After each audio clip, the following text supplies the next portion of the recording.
scriptwriter. The other person that offended you is not even the problem. Because the script says you're more than a conqueror. Okay? So you're supposed to be on stage and conquer the situation, right? But you decided, no, I don't want to conquer the situation. I don't want to be the hero of my story. I'll let somebody else take the scene. You know, have you known of anybody in the eternal past that God gave them a second opportunity? He said, you know what, there's one scene in your story I didn't like. David, I didn't like the way you committed adultery with Bathsheba. I'm sending you back to rewrite that screen, to redo that what's it called, that segment, that scene. Have you known of anybody from the dead came back and said, I've come back because there's one scene in my life God was not happy, and he wanted to clip that out, and he said, come back and redo that scene? No. Even when you make a mistake, God writes that into the storyline. God writes that. He massages that into the text. Even when you make a mistake.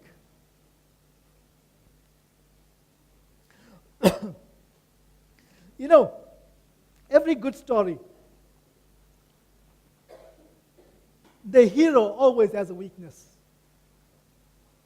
And the enemy, because every good story must have an enemy, right? Must have a villain.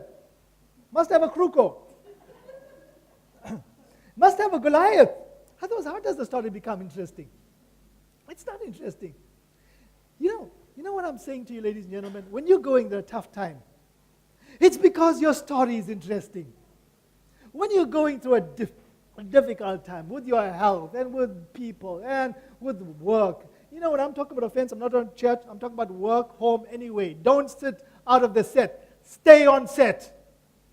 It's your story. Okay? Stay on set.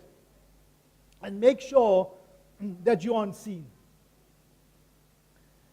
And the hero always has a weakness. You know what the weakness would be? It could be his child.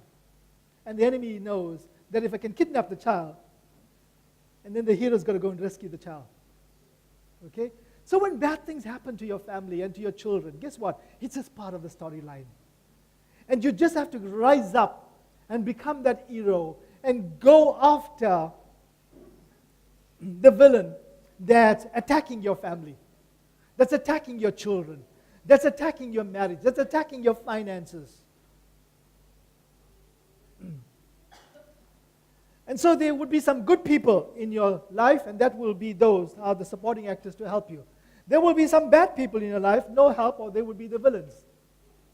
Or they would just be fillers.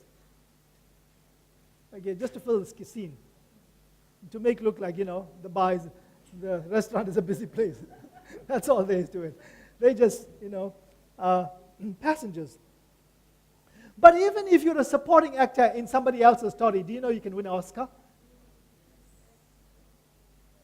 Okay? You can still win an Oscar. You'll win an Oscar in your movie, in your own story, and in somebody else's life, you can win also an Oscar for being a supporting actor. So you win 2 Oscars. So think of yourself as the hero in your movie and a supporting actor in other people's movie. Now, how's the jingle for your movie? Like to hear this jingle? Okay, listen to this. Now, this is the story all about how my life got flipped, turned upside down. And I'd like you to take a minute just to sit right there, and I'll tell you how I became the prince of a town called Bel Air. In West Philadelphia, born and raised, on the playground where I spent most of my days, chilling out, maxing, relaxing all cool, and all shooting some basketball outside the school, when a couple of guys, they were up to no good, started making trouble in my neighborhood. I got into one little fight, and my mom got scared, and she said, "You're moving with your auntie and uncle Where? To Bel Air. I whistled for a cab, and when it came near, the license plate said, fresh. And I had a dice in the mirror. I wonder if I will put that dice in the mirror. If anything, I could say that this cab was rare. But I thought, nah, forget it. Your home's to Bel Air. I pulled up to a house about 7:08, and I yelled to the cabbie, go home, smell you later. Look down at my kingdom. I was finally there to sit on my throne as the Prince of Bel Air. Now, your story might be a comedy, or it might be a drama, or it might be an action-packed movie. Thriller right to the end. But whatever it is, I like the last part of this jingle. It says, look at my kingdom. It's all about a kingdom. Look at my kingdom. I was finally there to sit on my throne. As the king, well, he says prince, but as the king of your life. How's that jingle? That's a nice jingle, huh? And let's close. One of the most interesting things about you is that you are unique.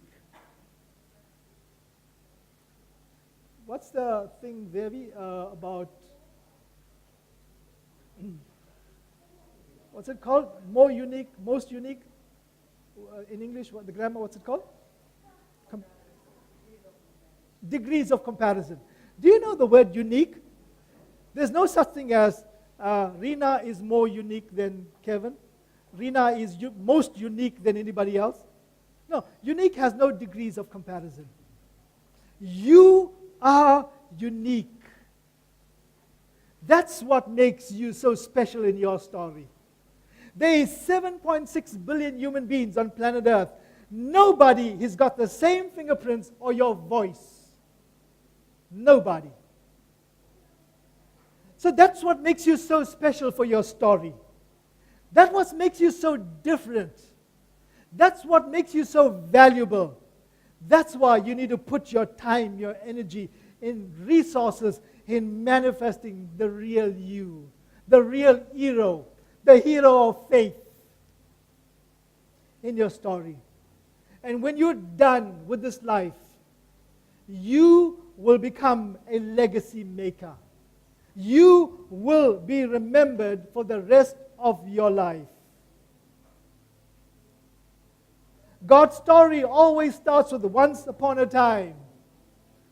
And it always ends with, and they lived happily ever after. That's the ending. But you know what? You know the beginning, you know the ending. You don't know the journey. Get in touch with your story. Get to know the journey, so that you will know how to handle sickness in your life. So you'll know how to handle obstacles in your life.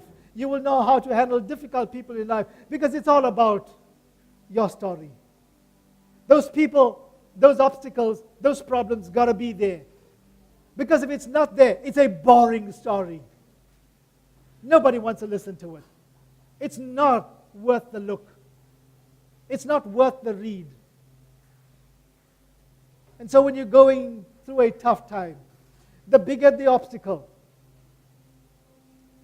to get to the end results,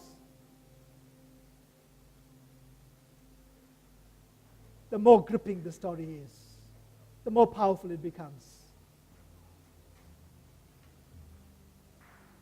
I'll tell you what, I think every one of us need to go before God and say, God, we don't understand this story. That's why we're so disappointed and angry and bitter. We need to know the script. We need to get a hold of the script writer. We need to get a hold of the director. We need to get a hold of the producer. And say, God, we've been too many scenes in this life, in this movie, we've been sitting offset. But the camera has been continuing to roll. And there's so many times in this story, in my book, I have not been on scene. And God, because I don't understand my story. And I want to get back on scene. I want to get back on camera.